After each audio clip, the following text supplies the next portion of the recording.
Hi guys, எல்லாருக்கும் வணக்கம் guys. இந்த வீடியோவில் நம்ம என்ன பார்க்க போகிறோன்னா, இன்றைக்கி தொடங்க போகிற இந்தியா vs பாகிஸ்தான் போட்டியில் கண்டிப்பாக இந்திய அணியை நாங்கள் பழி வாங்குவோம். இந்த வாட்டி இந்திய அணியை நாங்கள் சும்மா விட மாட்டோம். என்னுடைய ரொம்ப நாள் ஆசை இது, இந்தியாவை ஜெயிக்கணும்னு சொல்லிட்டு. அப்படின்னு பாகிஸ்தான் அணியின் கேப்டனான முகமது ரிஸ்வான் பார்த்தீங்கன்னா இன்றைக்கி தொடங்க போகிற இந்திய அணிக்கு ஓப்பனாக சவால் விட்டு பேசியிருக்கார் பத்திரிக்கையாளர் சந்திப்பில்.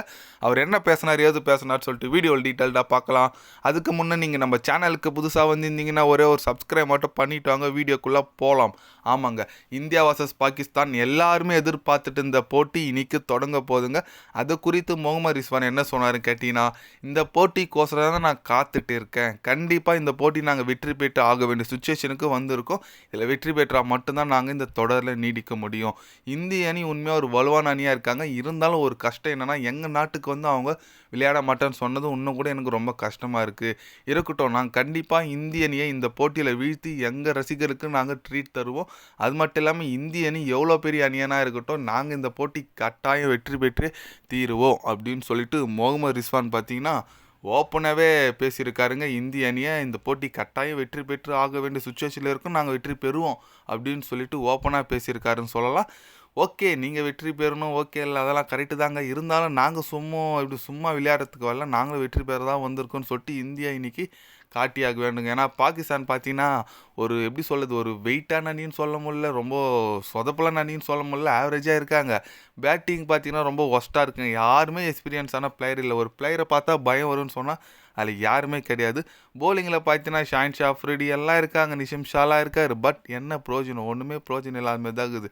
நம்ம டீம் எடுத்துக்குங்க, கில்லு பார்த்தா செம ஃபார்மில் இருக்கார். விராட் கோலி பேரை கேட்டாலே பயப்படுவாங்க. ரோஹித் சர்மா, ஸ்ரேயஸ் ஐயர், நம்ம கேஎல் ராகுல் எல்லாமே நல்ல ஃபார்மில் இருக்காங்க. கண்டிப்பாக இந்திய அணி பக்கம் தான் நிறைய ஃபேவராக இருக்குது. நிறைய ஃபேவரட்டான பிளேயர்கள் நிறைய பேர் இந்திய அணிக்கு தான் ஆதரவு தெரிவிச்சுட்டு வந்துட்டு இருக்காங்க. ஏன் முன்னாள் பாகிஸ்தான் வீரர் அஃப்ரிடியை பார்த்தீங்கன்னா இந்திய அணிக்கு தான் ஆதரவு தெரிவிச்சிட்டார், ஏன்னா இந்தியா தான் வெயிட்டாக இருக்குன்னு சொல்லிட்டு. அந்த மாதிரி நம்ம பாகிஸ்தான் பார்த்தீங்கன்னா முதல் போட்டி நியூசிலாந்து அணிக்கிட்ட தோத்தாங்க, படு தோல்வி அடைஞ்சாங்கன்னு சொல்லலாம். அது தோத்ததுனால தான் அங்கே இப்போது கிட்டான நிலையில் மாட்டிகிட்டு இருக்காங்க. கண்டிப்பாக நம்மக்கிட்ட வெற்றி பெற்று ஆக வேண்டிய சுச்சுவேஷனில் ப்ரெஷரோடு வந்து விளையாட போகிறாங்க. பார்க்கலாம் ப்ரெஷர் எப்படி ஹேண்டில் பண்ணுறாங்கன்னு சொல்லிட்டு. நம்ம பக்கம் நம்மக்கிட்ட நல்ல ஆள்லாம் இருக்காங்க. கில்லெல்லாம் தெரிக்கிற ஃபார்மில் இருக்கார். பார்க்கலாம் என்ன பண்ணுறாரு சொல்லிட்டு, எந்த மாதிரி ஒரு பெர்ஃபார்மன்ஸ் பண்ணுறாங்கன்னு சொல்லிட்டு. இன்றைக்கி மேக்ஸிமம் பிளேயிங் லெவலில் எதனா சேஞ்சஸ் வருமானு சொல்லிட்டு எதிர்பார்க்கணுங்க. ஏன்னா இந்த மாதிரி ஒரு மெயின் மேட்ச்சில் கண்டிப்பாக ஒரு நல்ல பிளேயிங் லெவலில் போகணும். பார்க்கலாம் யார் வராங்கன்னு சொல்லிட்டு, பிளேயிங் லெவலில் என்ன சேஞ்ச் வருதான்னு சொல்லிட்டு. நீங்கள் சொல்லுங்கள், இன்றைக்கி நம்ம இந்திய அணி வெற்றி பெறுமா பெறாதா, உங்களோட கருத்து என்னன்னு சொல்லிட்டு மறக்காமல் கமெண்டில் சொல்லுங்கள். இது போன்ற ஸ்போர்ட்ஸ் யூஸை தெரிஞ்சுக்கணுன்னா சேனலை சப்ஸ்கிரைபுல் ஐக்கோன்னு பண்ணிக்கிங்க. கண்டிப்பாக கிரிக்கெட் பற்றி day by day channel update வரும்.